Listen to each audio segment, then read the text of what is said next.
नमस्कार, BTV news के इस बुलेटिन में आपका स्वागत है। सबसे पहले आइए एक नजर डालते हैं आज की कुछ खास खबरों पर।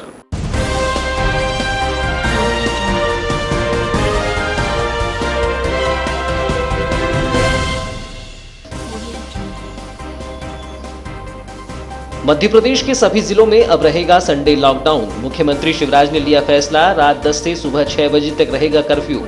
भोपाल में हुई आपात बैठक में लिया निर्णय। 3 माह तक शासकीय कार्यालय भी सप्ताह में लगेंगे 5 दिन। बालाघाट जिले में भी होगा आदेश जारी। क्राइसिस मैनेजमेंट की बैठक के बाद कलेक्टर जारी कर सकते हैं आदेश। संक्रमण के संवाहक बन रहे लोग होम आइसोलेट न रहकर शहर में घूम रहे यहाँ वहाँ। वार्ड नंबर 29 के वार्डवासियों ने जताई चिंता। कोरोना संक्रमितों की हरकत पर वार्डवासियों ने किया विरोध। शिकायत पर कोतवाली पुलिस ने दर्ज की एफआईआर। संक्रमित परिवार के मुखिया पर कोविड नियमों का उल्लंघन करने पर हुई कार्यवाही। प्री बोर्ड की परीक्षाओं के लिए 2 विकल्प, ऑनलाइन या घर से दे सकेंगे इम्तिहान। 9वीं एवं 11वीं की परीक्षा के लिए नियम।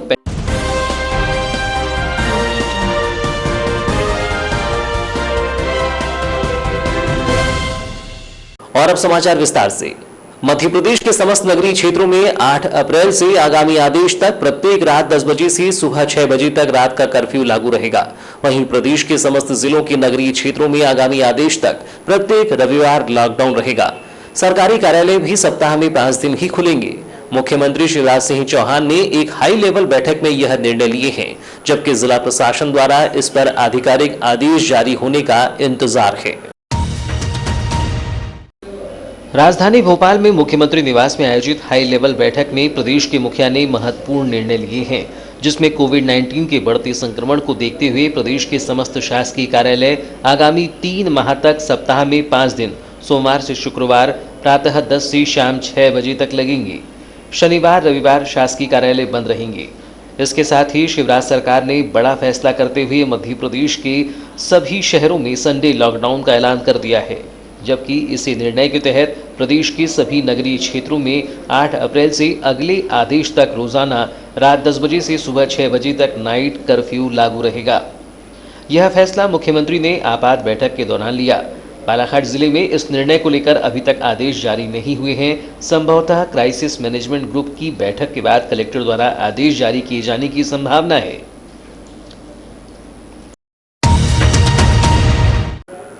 कोरोना संक्रमण के बढ़ते पॉजिटिव केस के बीच लोगों की लापरवाही भी संक्रमण को बढ़ा रही है। झुग्गी बस्तियों में अब तक कोरोना की धमक नहीं पहुंची है, जबकि यहां घनी आबादी होने से कोरोना के भयावह होने का खतरा है।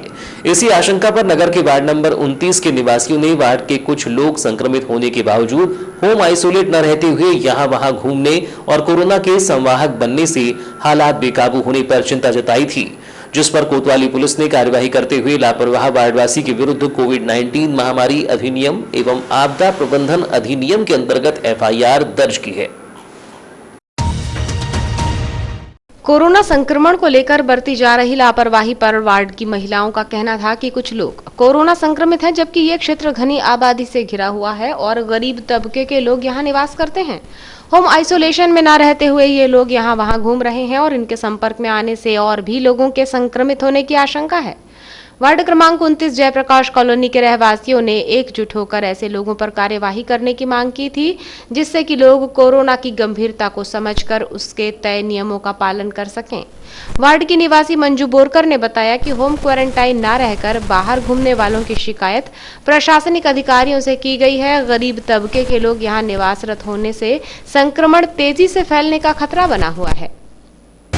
समस्या ये है सर कि अगर नियमों का पालन नहीं करेंगे तो जो गरीब लोग हैं उन तक कोरोना जाने की संभावना बनती है। और मेरा कहना है कि जिसको ये हुआ है, पॉजिटिव आए हैं, वो पूरा परिवार अपने घर के अंदर ही रहे और जहाँ तक हो सके कि पूरा वार्ड में उन लोग घूमना फिरना कर रहे हैं तो सारे वार्ड में समस्या फैलने की संभावना बनती है। हम लोगों ने भी सर लोगों से भी बोले, तहसीलदार सर से भी बोले, मुफ्ती साहब से भी बोले, उन्होंने कहा कि हम ज़बरदस्ती किसी को क्वारंटाइन नहीं कर सकते हैं, क्योंकि जब उनमें सिम्टम दिखेंगे तब उनका टेस्ट कराएंगे। तो मेरा मतलब ये है कि जब जिसके यहाँ गए हैं और सर लोग जाकर के अगर वो बोलते कि भैया तुमको ये करना है, हम लोग अपनी तरफ से जितना बन सकता है हम उतना बोल रहे हैं। लोग मानने को खाली नहीं हो रहा है तो होने दो बोलते, तो ये कहाँ तक सत्य बात है। इसी प्रकार वार्ड की महिला पूनम राहुल ने बताया कि वार्ड में करीब 4 लोग कोरोना वायरस संक्रमण से पीड़ित हैं, जिन्हें होम आइसोलेशन में रखा गया है और कोरोना प्रोटोकॉल के तय नियमों का पालन करने की हिदायत भी दी गई है। ये लोग नियमों का पालन न कर पूरे वार्ड और उसके आसपास बार-बार भ्रमण कर रहे हैं और लोगों के संपर्क में आ रहे हैं। हमारे यहाँ वार्ड नंबर 29 में कुछ लोगों का कोरोना पॉजिटिव आया हुआ है, तो हमारा कहना ये है कि जिन लोगों का पॉजिटिव आया है कोरोना टेस्ट में, जो भी कोरोना के सिलसिले जो भी उनके पॉजिटिव आए हैं, उनको कम से कम होम क्वारंटाइन किया जाए। और मैं ये कलेक्टर साहब से निवेदन करती हूँ, कहना चाहिए कि जितने भी लोगों के अगर पॉजिटिव आ रहे हैं, नहीं आ रहे हैं, जिनके परीक्षण के लिए जिनके सैंपल भी गए हैं, आप कम से कम उनसे इतना तो हमारे तरफ से जैसे हम निवेदन कर रहे हैं, आप भी निवेदन कर सकते हैं, या आप भी उनको कड़ी से कड़ी उनके लिए एक रूल लागू कर सकते हैं कि वो घर के अंदर रहे, जिससे एक से वो दूसरे पे ना पहुंचे। और वैसे भी हमारा एरिया जो वार्ड नंबर 29 का जयप्रकाश कॉलोनी, वो पूरा स्लम एरिया है, वहाँ पे लोग रूल फॉलो नहीं करते, लेकिन अगर हम किसी एक के लिए रूल बनाएंगे तो दूसरों को देख के दूसरे भी फॉलो करेंगे।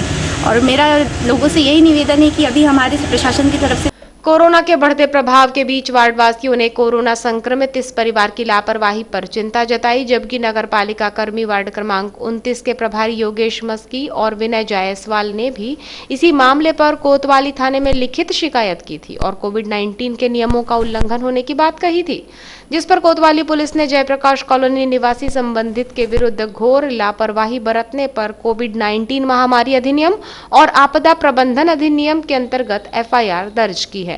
कोतवाली में दी गई शिकायत पर बताया गया कि वार्डवासी की पत्नी के कोरोना संक्रमित पाए जाने के बाद पूरे परिवार को 14 दिन के लिए होम क्वारंटाइन में रहने की सलाह दी गई थी और कोविड रोकथाम के सभी नियमों का पालन करने कहा गया था। लेकिन देखने में आया कि समझाइश के बावजूद भी कोरोना संक्रमित और उसके परिवार ने इन नियमों का खुला उल्लंघन किया और यहां वहां घूमते रहे, जिस पर कोतवाली पुलिस ने शिकायत पर गंभीरता दिखाते हुए संबंधित परिवार के मुखिया के विरुद्ध थाने में एफआईआर दर्ज की है। इसी मसले पर वार्डवासियों ने आपत्ति लेते हुए संबंधित वार्डवासी की हरकत पर चिंता जताते हुए कहा था कि संक्रमित और परिवार को इसका विशेष ध्यान रखना चाहिए था कि वे निर्धारित समय तक होम आइसोलेशन में रहकर इलाज कराएं, लेकिन ये लोग भी नियमों का पालन न कर घूमने के साथ ही व्यवसाय भी कर रहे थे। कोतवाली थाने में दर्ज एफआईआर पर जयप्रकाश कॉलोनी के वार्डवासियों ने प्रशासनिक कदम को उचित करार देते हुए इसे अन्य लोगों के लिए सबक बताया है, ताकि कोई भी इस प्रकार कोविड-19 के नियमों का उल्लंघन ना करे और अन्य रहवासी भी जागरूक रहें, जिससे कोरोना संक्रमण को फैलने से रोका जा सके। कोरोना संक्रमण के बेकाबू होने पर अब इसका असर परीक्षाओं पर भी पड़ेगा। मध्य प्रदेश बोर्ड की 9वीं व 11वीं की वार्षिक परीक्षाएं और 10वीं व 12वीं की प्री बोर्ड परीक्षाएं होनी है, जिसमें स्कूल शिक्षा विभाग ने परीक्षाओं के संबंध में आदेश जारी कर दिए हैं। इसके अनुसार 12 अप्रैल से आयोजित होने वाली इन दोनों परीक्षाओं के लिए स्कूल शिक्षा विभाग ने 2 विकल्प दिए हैं। बीते सत्र में जिस तरह ऑनलाइन परीक्षाएं लेने पर अधिक जोर रहा था, जबकि बोर्ड परीक्षाएं कोविड-19 के रोकथाम के लिए बनाए गए नियमों के तहत ली गई थी, वहीं इस सत्र में कक्षा 9वीं और 11वीं की वार्षिक परीक्षाओं के लिए स्कूल शिक्षा विभाग ने जो आदेश जारी किए हैं, उसके अनुसार 2 विकल्प होंगे, जिसमें पहला विकल्प ऑनलाइन परीक्षा का होगा, जबकि विकल्प 2 के तहत विद्यार्थियों को प्रश्न पत्र विद्यालयों से वितरित होंगे, जिसे विद्यार्थी घर पर रहकर विद्यालय द्वारा निर्धारित समय सीमा में अपने विद्यालय में जमा करेंगे। सभी सरकारी स्कूलों में विकल्प 2 अनुसार परीक्षाएं आयोजित होंगी, जबकि सभी निजी स्कूल 1 या 2 में से किसी एक विकल्प के अनुसार परीक्षाएं आयोजित कर सकेंगे। कोरोना वायरस के संक्रमण के बढ़ते प्रभाव को देखते हुए इन परीक्षाओं को स्थगित करने की बात की जा रही थी। स्कूल शिक्षा विभाग की ओर से जारी निर्देश में ये भी कहा गया है कि 10वीं और 12वीं की प्रायोगिक परीक्षाएं और वार्षिक परीक्षाएं संबंधित बोर्ड, माध्यमिक शिक्षा मंडल, सीबीएसई और आईसीएसई आदि के निर्देश के अनुसार आयोजित होंगी। स्कूल शिक्षा विभाग ने 9वीं और 11वीं की वार्षिक परीक्षा के लिए 2 विकल्प दिए हैं। इसके अनुसार ऑनलाइन परीक्षाएं होंगी और दूसरे विकल्प में विद्यार्थी घर से भी परीक्षाएं दे सकेंगे। कोरोना संक्रमण की रोकथाम के लिए कोविड टीकाकरण अभियान को तेज कर दिया गया है। जहां अब तक शासकीय वैक्सीनेशन सेंटर में टीकाकरण चल रहा था, वहीं इसका दायरा बढ़ाते हुए सामाजिक एवं वार्ड स्तर में चलाने की पहल के पहले दिन 7 अप्रैल को इसका उत्स्फूर्त प्रतिसाद मिला। शहर में 11 सेंटरों पर हुए वैक्सीनेशन में 45 वर्ष से अधिक आयु के लोगों ने टीका लगाने उत्साह दिखाया और केंद्र में पहुंचकर जीवन रक्षक डोज लगवाई। कोविड वैक्सीन का टीका लगाने के लिए जिला चिकित्सालय में 2 केंद्र, आरोग्यम केंद्र सरेखा में 1 केंद्र बनाया गया है, जबकि नूतन कला निकेतन पॉलिटेक्निक कॉलेज के छात्रावास, अंजुमन शादी हॉल, सिंधु भवन, जैन हॉस्पिटल, सेठिया शाला, संत निरंकारी भवन और हाई स्कूल भटेरा चौकी में टीकाकरण केंद्र बनाया गया है। इन सभी केंद्रों में बुधवार को टीकाकरण चलता रहा, जिसमें 45 वर्ष से अधिक की आयु के लोगों ने कोविड वैक्सीन का टीका लगाने में उत्साह दिखाया और सतर्कता और सावधानी बरतते हुए अपने पास के केंद्र पर टीका लगाने पहुंचे।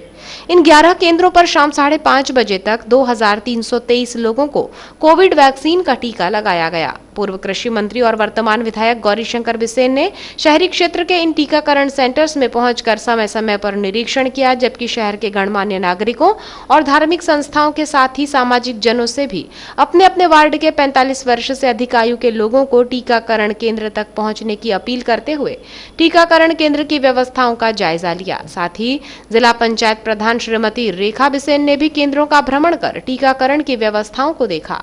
पूर्व कृषि मंत्री और विधायक गौरीशंकर बिसेन ने कहा कि टीकाकरण को युद्ध स्तर पर चलाने की मुख्यमंत्री की मंशा के अनुरूप जिले में भी कार्य किया जा रहा है। वैक्सीनेशन कार्य जिले में बेहतर चल रहा है और अब इसमें विस्तार कर नए केंद्र बनाए जा रहे हैं, जबकि ग्रामीण स्तर पर भी इसी तरह वैक्सीनेशन कार्य में स्वास्थ्य कर्मी जुटे हुए हैं और भाजपा कार्यकर्ता भी वैक्सीनेशन केंद्र तक आमजन को पहुंचाने के लिए मदद कर रहे हैं। उन्होंने लगातार बढ़ते कोरोना केस को लेकर चिंता जताते हुए सभी लोगों को मास्क लगाने और सोशल डिस्टेंसिंग का पालन करने की सलाह दी।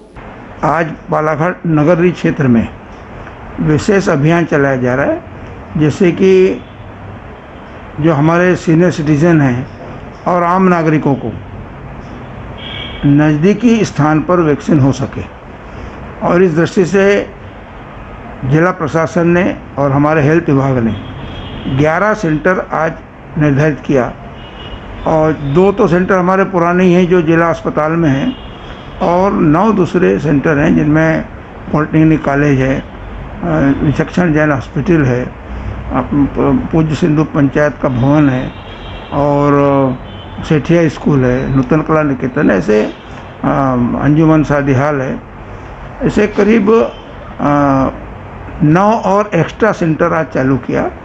और मैंने उनमें से 7 स्थानों पर स्वयं जाकर के देखा है। सभी जगह अच्छी व्यवस्था है। स्वयंसेवी संगठनों ने आगे बढ़कर के हिस्सा लिया है, पीने के पानी का इंतजाम किया है, खुद वहाँ रह करके खड़े रह करके लोगों को समझाइश दे रहे हैं और वैक्सीन लगाने के लिए प्रेरित भी कर रहे हैं, और जो कोविड के नियमों का पालन करने के लिए भी समझाइश दी जा रही है।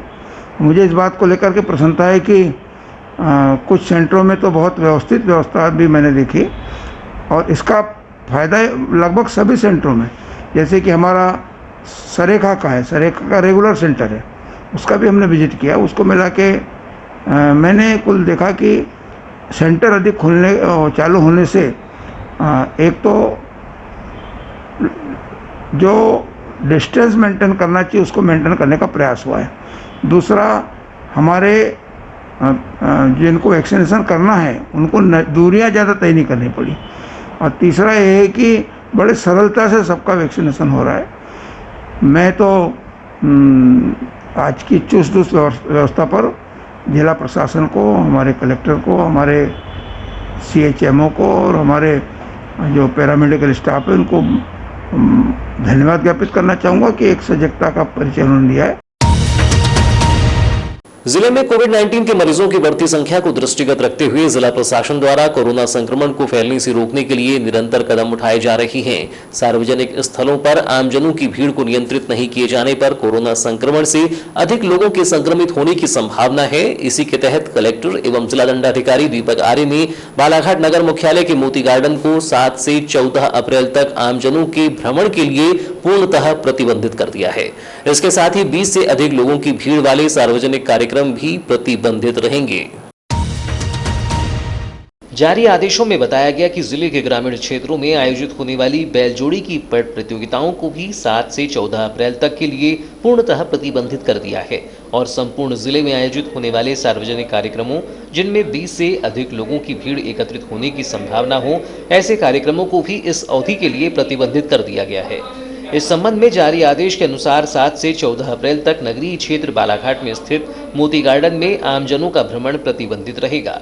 जिले के ग्रामीण क्षेत्रों में बैलजोड़ी की पट प्रतियोगिता आयोजित नहीं होगी और ऐसे सार्वजनिक कार्यक्रम जिनमें 20 से अधिक लोग एकत्रित हो सकते हैं, उनका आयोजन नहीं किया जा सकेगा। जिले की जनता से इस आदेश का कड़ाई से पालन करने की अपेक्षा की गई है। सभी एसडीएम, तहसीलदार, थाना प्रभारी एवं नगरीय निकायों के मुख्य नगरपालिका अधिकारियों को इस आदेश का कड़ाई से पालन कराने के निर्देश दिए गए हैं। तो ये थी अब तक की खबरें। नई खबरों के साथ एक बार फिर हम हाजिर होंगे। तब तक के लिए दीजिए इजाजत। नमस्कार।